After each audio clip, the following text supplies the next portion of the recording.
Well, Joyce, detectives tell us that they now believe that Oakley was seen alive and safe here in Grays Harbor County on February 10th. That's a couple of weeks later than they originally were able to prove, so they've narrowed their timeline a bit, but we're still talking about a 10-month period. Despite all the national media attention that this case is now generating, it has not generated any of the big tips or breaks that this community and the detectives are hoping for.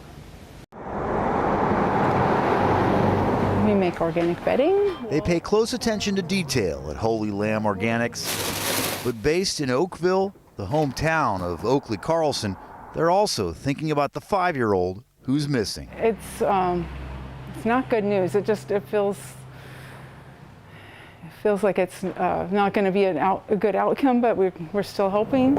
A near week-long search at her family's rural property with hundreds of volunteers, cadaver dogs, and drones turned up nothing.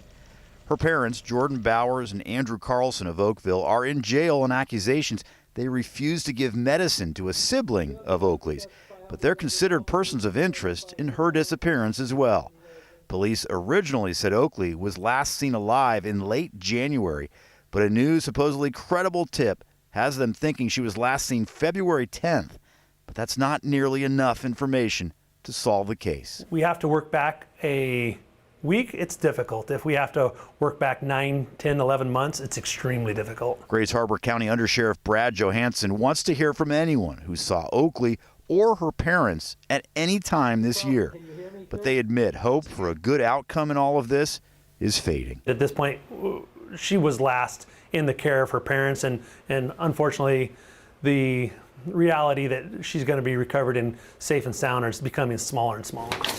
Hopefully somebody knows something. Ann Kerfin and her co-workers in Oakville want to stay positive. Each new piece of news seems like it's just it's looking worse for little Oakley, and it's sad, and I wish there was something we could do.